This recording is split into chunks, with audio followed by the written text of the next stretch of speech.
Merci, docteur Févry. Bonjour tout le monde. Est-ce qu'il fait beau temps aujourd'hui? Il fait beau temps. Mais la Bible dit que les jours sont mauvais, n'est-ce pas? Les jours sont mauvais. Que faire quand les jours sont mauvais? Question à vous ce matin. Qu'est-ce que vous faites quand les jours sont mauvais? Vous êtes passé déjà maître, vous avez même un doctorat en Haïti en ce qui a trait à affronter les jours mauvais. Si vous avez 20 ans, 25 ans, 30 ans, je jure que vous n'avez jamais connu en Haïti au moins 2 ans d'affilée de paix, n'est-ce pas? Les jours sont mauvais. Maintenant, une question pour vous. Si vous pouviez revenir en arrière, aujourd'hui, dans quelle année souhaiteriez-vous revenir ou quel âge souhaiteriez-vous avoir? Si c'était possible de revenir en arrière, vous auriez souhaité vous trouver dans quelle année ce matin? Avec quel âge? Pour corriger certaines erreurs ou accomplir certaines choses que vous aviez manquées dans le passé. Peut-être Sœur Naomi dit 18 ans, Sœur Nicole dit 20 ans, 22 ans, Ingénieur Nixon dit 16 ans afin de rencontrer Sœur Naomi un peu plus tôt. Certaines fois, nous réalisons que nous avons tellement gaspillé, gâché, perdu notre temps que nous serions prêts à payer quel que soit le prix pour revenir en arrière et tout arranger, n'est-ce pas? Mais à notre propre déception, nous réalisons que le temps perdu ne se rattrape jamais. Et on dit bien en créole, temps année, temps pas tourné. Et c'est bien dommage. Cependant, si nous avions grandi avec cette idée que le temps perdu ne se rattrape jamais, il paraît que dans la Bible, Dieu nous offre une autre alternative en disant qu'on peut racheter le temps. Nous venons de lire avec notre frère Wood ce texte qui dit « Rachetez le temps car les jours sont mauvais ». En Éphésiens 5, verset 16, qui est un passage majeur de la Bible, un passage qui interpelle, un passage qui appelle les chrétiens à comprendre ce qu'ils doivent faire en ces temps que nous sommes, l'apôtre Paul fait un constat et donne une recommandation. Nous savons tous que le monde a changé. Vous réalisez certainement que le monde se trouve à un carrefour dans une situation très critique. La situation actuelle est si préoccupante qu'il n'est pas exagéré de dire que nous vivons dans des jours excessivement dangereux. Et pour ces temps, Dieu a certainement prévu un message pour son peuple. C'est ce message que nous trouvons dans le passage de l'épître de Paul aux Éphésiens au chapitre 5, au verset 16. Dans ce passage où l'apôtre Paul fait le constat et la recommandation, il nous dit « Les jours sont mauvais, donc nous devons racheter le temps ». Les jours dans lesquels nous vivons sont mauvais. Et en écoutant ces phrases de l'épître aux Éphésiens, nous pensons peut-être aux nouvelles du monde qui nous parviennent chaque jour par radio, par télévision, par Internet, sur les réseaux sociaux. Car enfin, il faut reconnaître que le plus souvent, les nouvelles sont très bonnes, n'est-ce pas? Que ce soit en Haïti ou à l'étranger, les nouvelles sont bonnes. Ce matin, il fait beau temps, les enfants peuvent aller à l'école tout seuls, n'est-ce pas? Il n'y a pas d'accident, il n'y a pas de kidnapping, il n'y a pas de vol, il n'y a pas de viol, il n'y a pas de mauvaises choses. Mais non, c'est le contraire. Il y a les guerres, les conflits, les victimes dans de nombreuses parties du monde. Les difficultés économiques continuent à saccager notre société et mettre en péril la survie même de certains peuples, des familles, des personnes les plus fragiles. Et puis aujourd'hui, en 2021, nous devons faire face à des défis mondiaux comme le terrorisme international. Avec la démocratisation des mœurs, les repères de nos sociétés sont vacillés. Les jeunes n'ont presque plus de modèles ni de repères. De notre côté, beaucoup de personnes, de familles sont devenues des migrants illégaux en fuyant la guerre, l'exploitation ou la pauvreté. Beaucoup d'entre eux se trouvent dans des situations périlleuses où ils sont morts en plein océan, tout près ou au large des côtes où ils rêvaient de vivre une vie meilleure. Quant à nos vies personnelles, elles sont bien sûr pas épargnées. Plusieurs parmi nous connaissent la maladie, le chômage, les conflits familiaux. Le train de vie moderne, loin de nous apporter la quiétude, la paix d'esprit, le calme dont nous rêvons, ne fait que nous accabler. Et au jour le jour, nous vivons nos vies comme des opprimés, des blessés, des angoissés, des frustrés, cherchant à fuir les réalités insupportables de notre quotidien. Tout cela rend les jours mauvais, opprimants, menaçants, intimidants, inquiétants et désespérants. À cause de tout cela, nos esprits sont gagnés par la psychose ambiante. Avec un tableau si sombre, nous avons à tort ou à raison pensé que le monde n'est jamais allé aussi mal qu'aujourd'hui. Et donc, nous pensons que la fin du monde est proche, n'est-ce pas? Et tous les chrétiens commencent à chanter « Le monde, c'est pas la caille moins, dans le ciel là, m'bralé. Tout à l'heure, nous va voir Jésus. Tout à l'heure, tout problème, moi, va aller. » Mais l'apôtre Paul, au lieu de nous dire de vivre dans la fatalité, il nous apporte un conseil, une recommandation ce matin. Vous pouvez le dire avec moi. Rachetez le temps car les jours sont mauvais. Ce passage, loin de nous dire que puisque c'est le moment du retour de Christ, nous devons juste attendre son avènement, l'apôtre Paul nous dit plutôt, voici comment nous devons vivre en ces temps excessivement mauvais. Il s'agit plutôt du comportement que nous devons avoir, de l'attitude que nous, chrétiens, devons adopter en ces jours difficiles, des actions que nous devons poser dans ces jours qui sont mauvais. C'est pourquoi, au verset suivant, il dit, « Ne vivez pas comme des insensés, mais vivez comme des sages. » Racheter le temps, c'est ajuster sa conduite et son comportement en accord avec les recommandations et la sagesse de la parole de Dieu. Racheter le temps, c'est se ressaisir. Racheter le temps, c'est avoir l'intelligence et la sagesse du temps pour savoir comment parler, comment se comporter, comment agir. Le chrétien qui veut racheter le temps doit chercher à régler sa conduite et son comportement en accord avec la sagesse divine. Ainsi, nous pouvons dire qu'il y a urgence d'agir. C'est l'heure de nous réveiller. Et de ce fait, pour agir efficacement en ces temps difficiles, nous devons savoir premièrement pourquoi les temps sont difficiles. L'apôtre Paul dit que les jours sont mauvais. Jésus a déjà dit que la fin des temps sera difficile. Mais est-ce que c'est quelque chose qui se trouve dans l'atmosphère? Non.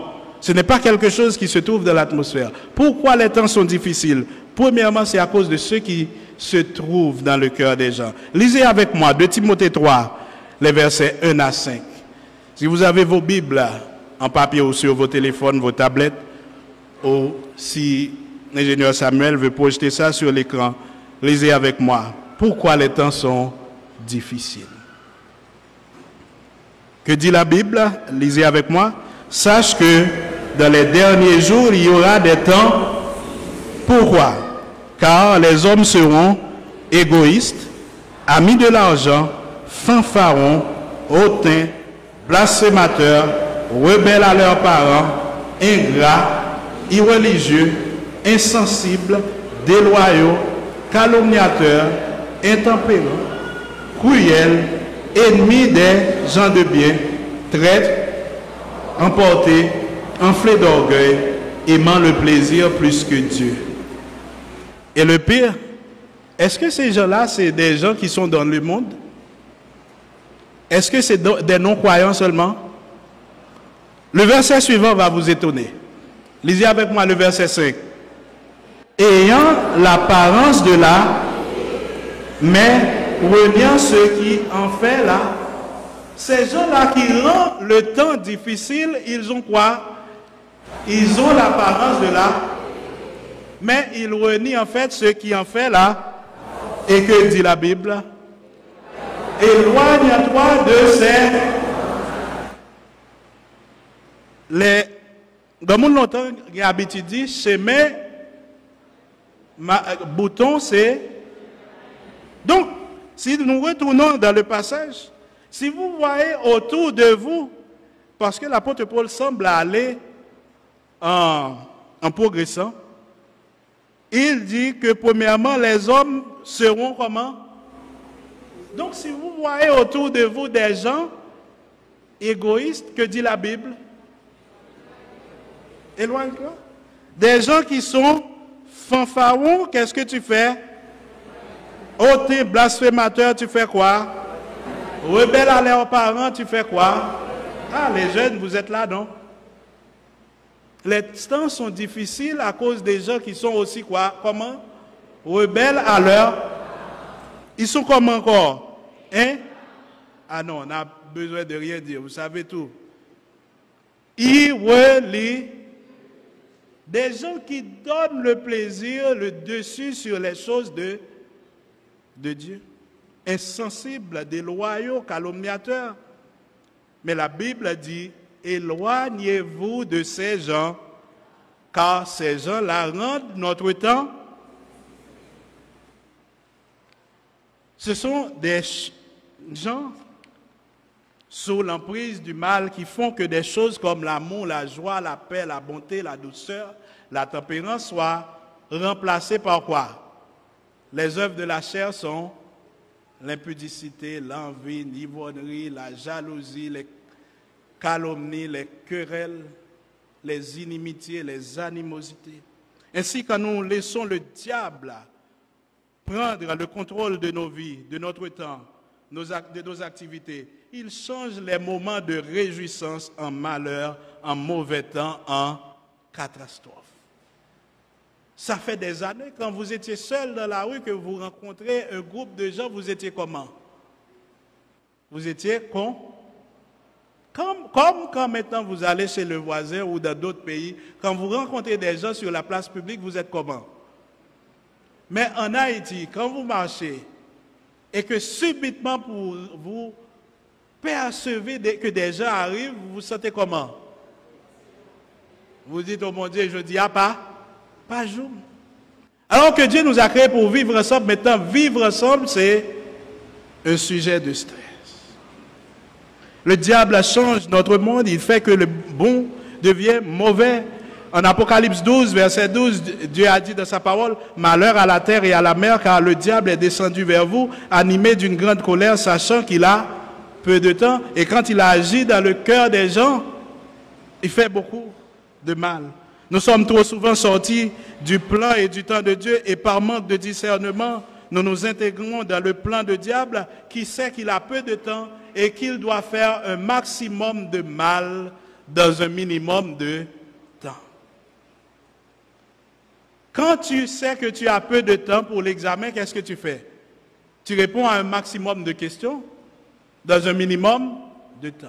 Le diable est descendu sur terre, il sait qu'il a peu de temps, donc il cherche à faire à nous, les enfants de Dieu, un maximum de mal dans un minimum de temps. Voilà pourquoi les temps, les jours sont mauvais. Si le diable ne peut pas vous tuer, ce qu'il va faire, c'est qu'il va tuer votre temps. Car il sait qu'en tuant votre temps, il tue votre vie. En rendant votre temps improductif, le diable rend votre vie improductive. En rendant votre temps mauvais, le diable rend votre vie mauvaise. C'est pourquoi il essaie de remplir votre vie avec toutes sortes de mauvaises compagnies. Et la Bible dit que les mauvaises compagnies corrompent les... Voilà pourquoi la Bible dit, éloigne-toi de ces gens-là. Paul dit que cette génération dans laquelle nous vivons est perverse et corrompue. En Philippiens 2, verset 15.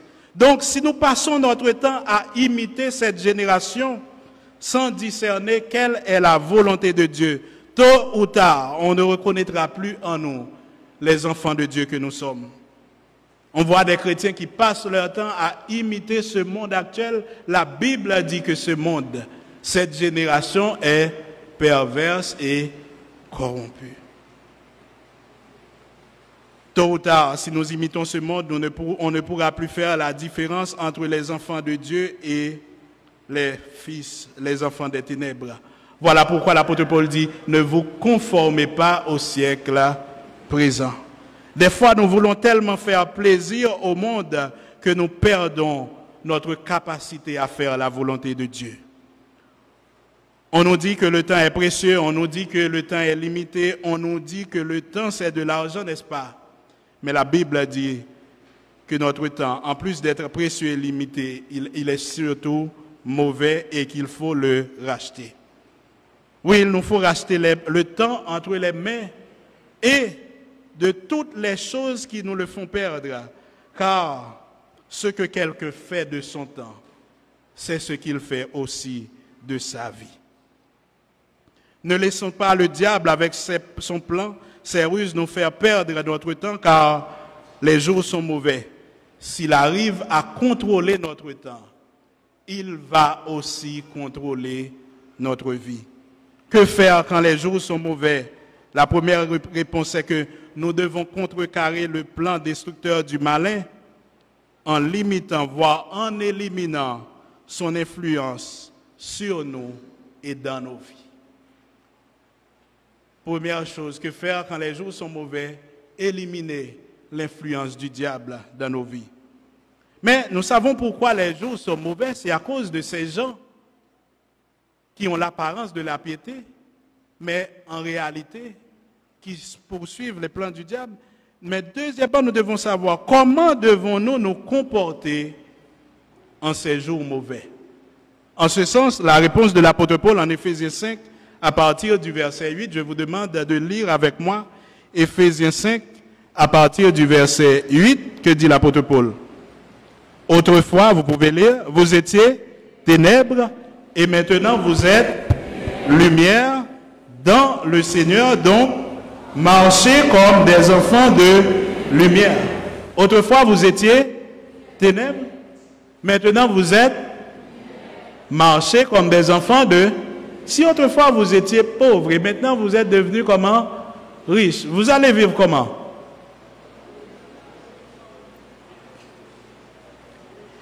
J'ai l'habitude d'entendre qu'un tel gagne pauvreté, reconnaissance, n'est-ce pas? Mais ce n'est pas tout le monde. Maintenant, l'apôtre Paul nous dit que autrefois vous étiez ténèbres, mais alors vous marchiez comme les enfants des ténèbres. Maintenant vous êtes lumière dans le Seigneur, donc marchez comme des enfants de lumière. Car le fruit de la lumière consiste en toutes sortes de quoi? De bonté, de justice et de vérité. Si vous êtes enfants de Dieu, on doit avoir ces trois choses chez vous. C'est quoi? La bonté, la justice et la vérité. Vous ne pouvez pas être chrétien et que les gens de votre voisinage disent non point messieurs, non point madame pèse comme ça. Ça, c'est quand vous étiez ténèbres. Maintenant, vous êtes lumière, marchez comme des enfants de lumière. Et si vous ne savez pas comment marcher comme des enfants de lumière, l'apôtre Paul dit trois choses. Il y a trois choses qu'on doit trouver chez vous, c'est la bonté, la justice et la vérité. Tu es bon envers les gens, tu agis avec la justice et tu vis selon la vérité. Examinez ce qui est agréable au Seigneur et ne prenez point part aux œuvres infructueuses des... Examinez ce qui est agréable au Seigneur. C'est-à-dire qu'il y a des choses qui ne sont pas écrites dans votre Bible. Mais vous avez la vérité de Dieu en vous, vous pouvez les... Et cette semaine, il est question de chrétiens ne peuvent pas regarder la coupe du monde. Est-ce que c'est vrai? Non. C'est des gens qui racontent n'importe quoi. J'ai même entendu quelqu'un qui dit que le football est un jeu de hasard. Je crois que parier sur le football est un jeu de hasard, mais le football n'est pas un jeu de hasard. Ça demande de la préparation, du mental, du physique et de la technique. Bon, on en reste là. Il a dit, ne prenez point part aux œuvres infructueuses des ténèbres, mais plutôt condamnez-les, car il est honteux de dire ce qu'ils font en secret. Mais tout ce qui est condamné est manifesté par la lumière, car tout ce qui est manifesté est lumière. C'est pourquoi il est dit, réveille-toi, toi qui dors, relève-toi d'entre les morts et Christ t'éclairera. Vous ne pouvez pas être chrétien et votre vie est comme les ténèbres. Les gens qui vous suivent marchent dans les ténèbres. Les jours sont mauvais, il y a urgence d'agir au lieu de nous accroupir et d'attendre le retour de Christ. Nous devons agir, mais comment l'Église et les chrétiens doivent-ils se comporter en ces temps mauvais? Deuxièmement, nous devons afficher visiblement notre identité. Il a dit, autrefois vous étiez ténèbres, maintenant vous êtes lumière. Paul demande aux Éphésiens de ne plus se laisser influencer à un tel point qu'ils redeviennent des... N'avez-vous jamais rencontré quelqu'un et vous vous demandez, est-ce qu'il est vraiment, même pas chrétien, membre d'une église? Jésus a dit que vous êtes la lumière du monde, vous êtes le sel de... À qui Jésus avait-il adressé ces paroles? Ce n'était pas aux politiciens, ce n'était pas aux rois, ce n'était pas aux empereurs, ce n'était pas aux dignitaires de ce monde, mais à ses disciples et à nous aujourd'hui. Les jours sont mauvais, que faire si nous ne jouons pas notre rôle de sentinelle, par Radio Sentinelle? La Radio Sentinelle aussi, c'est une sentinelle. Mais si nous ne jouons pas nos rôles de sentinelle, pita va pitris. Et qui sait, peut-être c'est petite, nous qui avons payé ça nous-mêmes, nous avons fait que nous pas fait. Comment nous chrétiens devons-nous nous comporter en ces temps dans un pays comme Haïti où toutes les statistiques sont à notre désavantage, où la corruption est la norme? Dieu cherche des chrétiens qui cherchent à comprendre quelle est la volonté de Dieu. Nous représentons en tant que nation une catégorie de gens dont les droits fondamentaux sont bafoués, les plus bafoués au monde. En Haïti, au XXIe siècle, pour avoir de l'électricité, si on a ça, on considère qu'on vit dans le luxe. Aller à l'école, c'est un luxe. Manger, c'est un luxe. Le logement, c'est un luxe. Et même pouvoir se promener dans son quartier aujourd'hui est un luxe.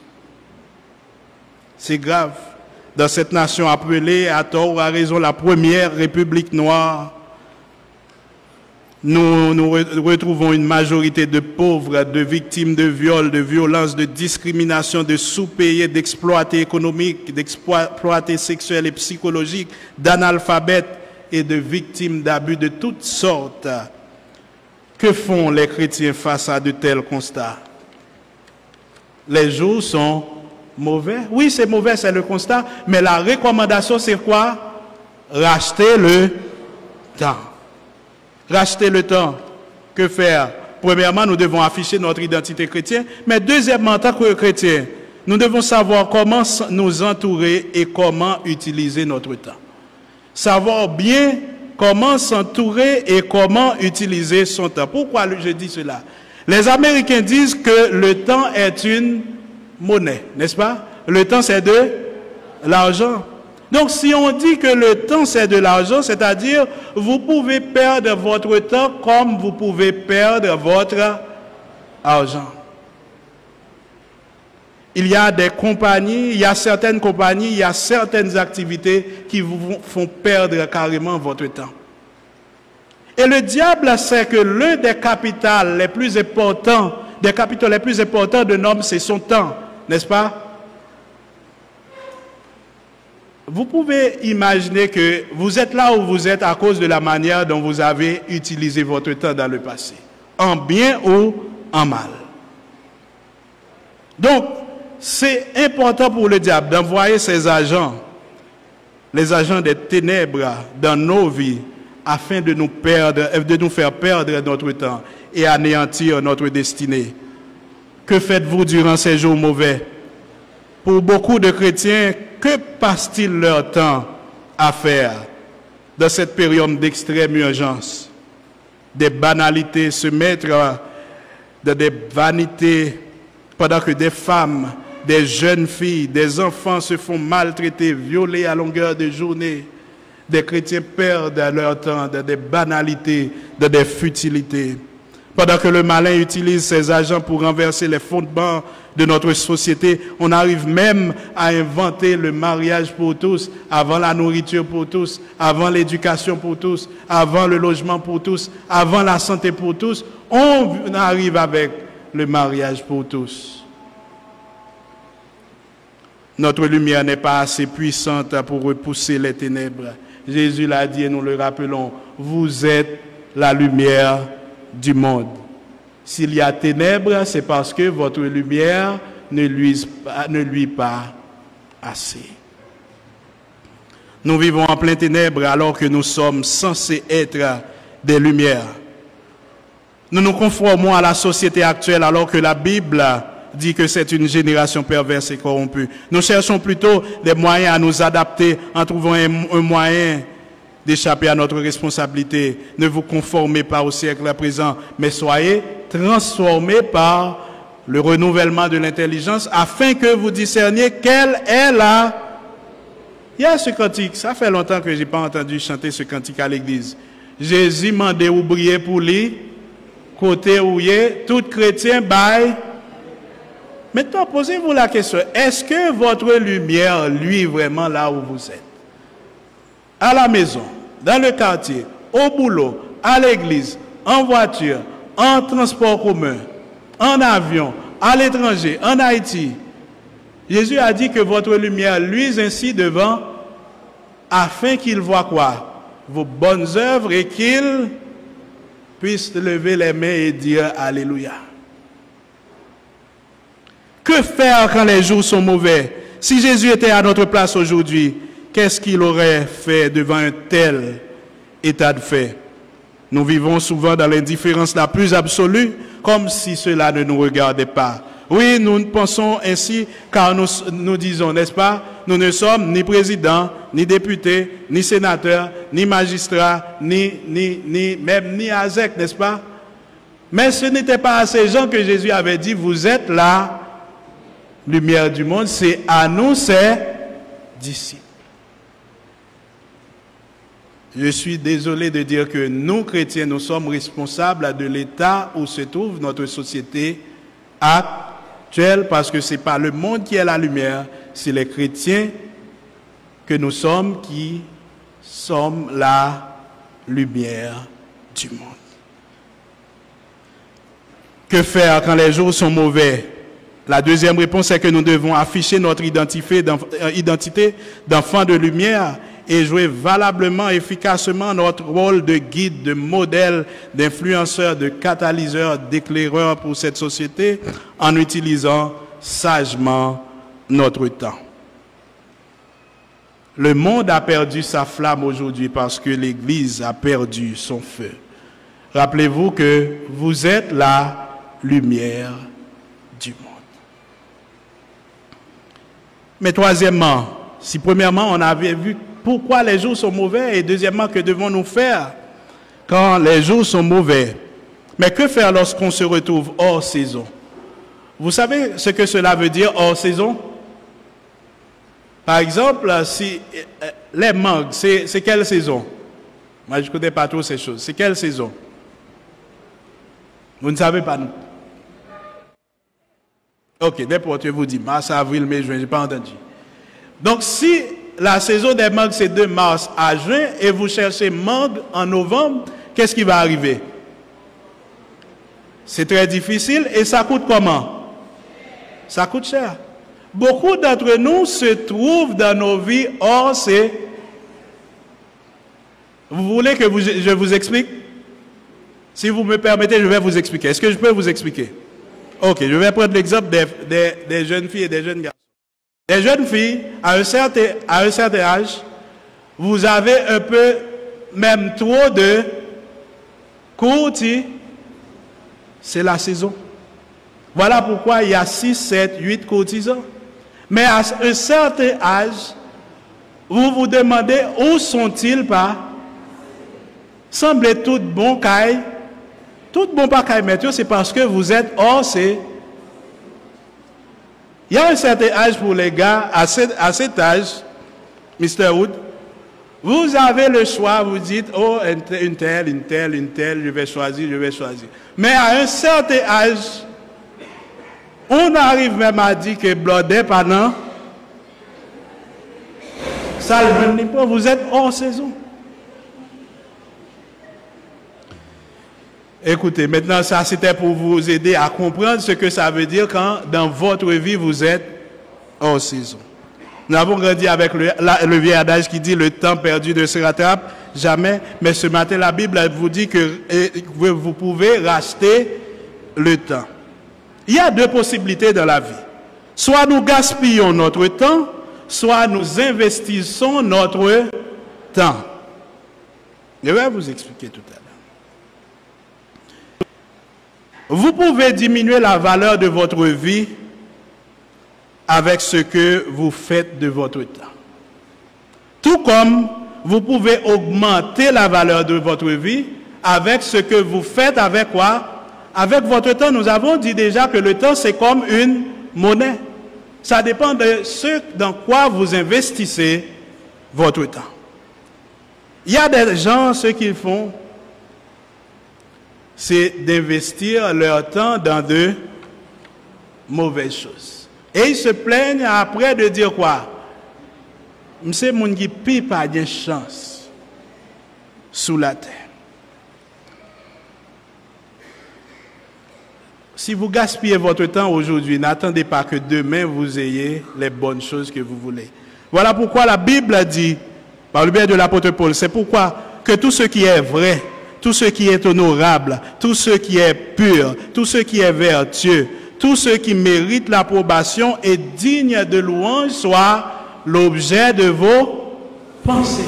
Parce que l'homme est tel que sont les pensées de son âme. Si tes pensées sont mauvaises, tu seras un homme ou une femme mauvais.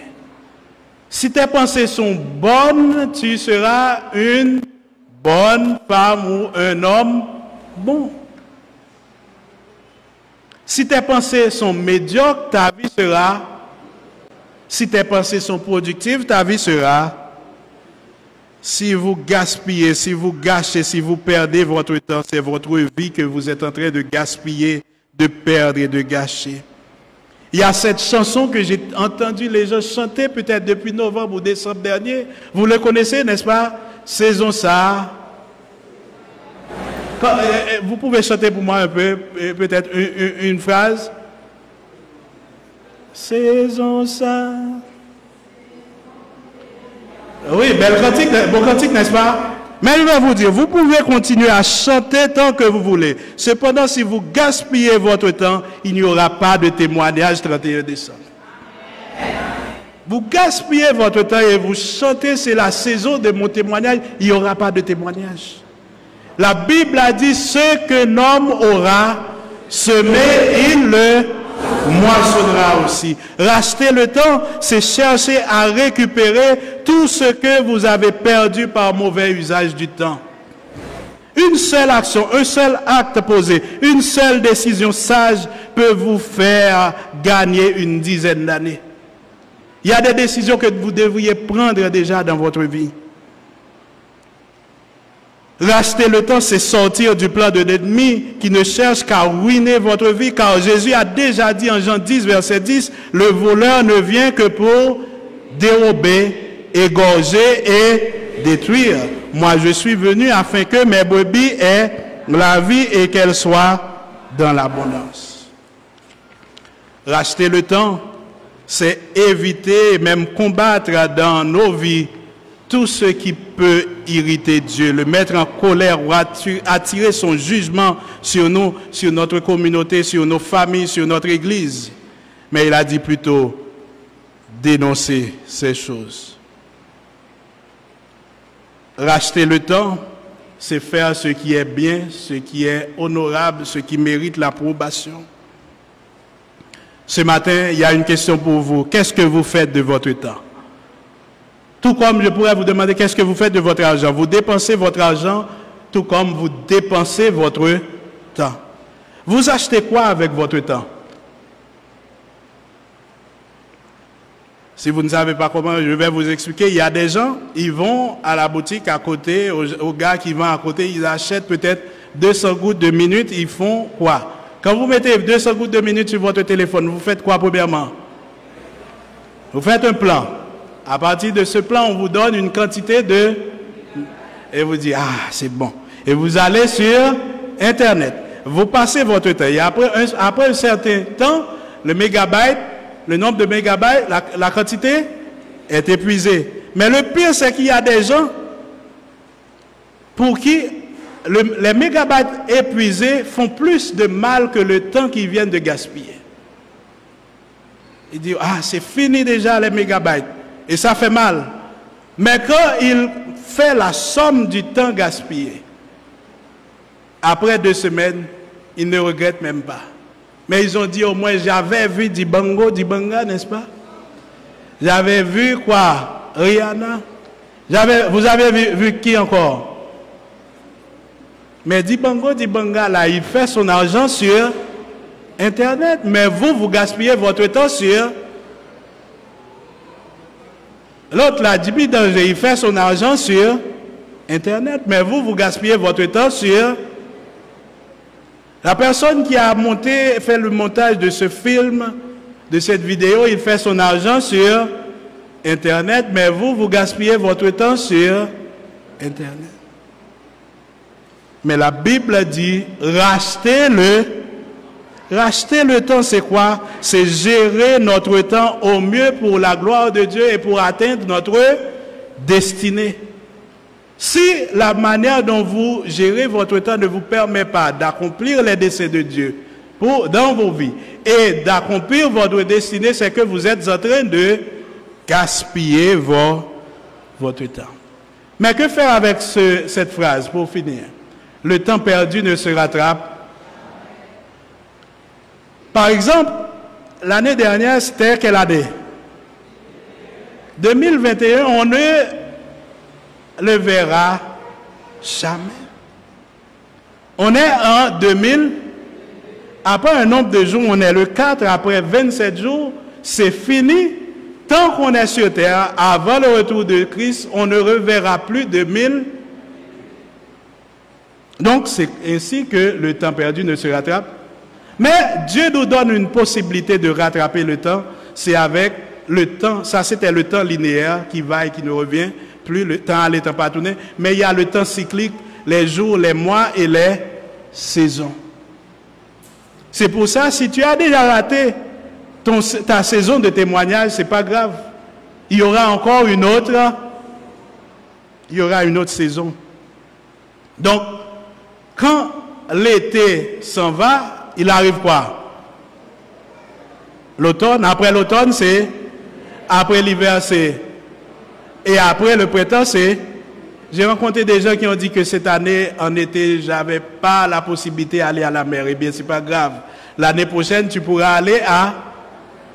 Mais le problème, c'est quand, par exemple, tu as raté ton enfance, ta jeunesse. Qu'est-ce qu'on dit? Ta grand-mounesse, non? Mais c'est les deux préférés, ta jeunesse, ton enfance. Comment peut-on rattraper ces choses? Il y a des gens qui font des choses, on dit, ils font un retour. C'est pas grave. Tu es en train de rattraper ton temps.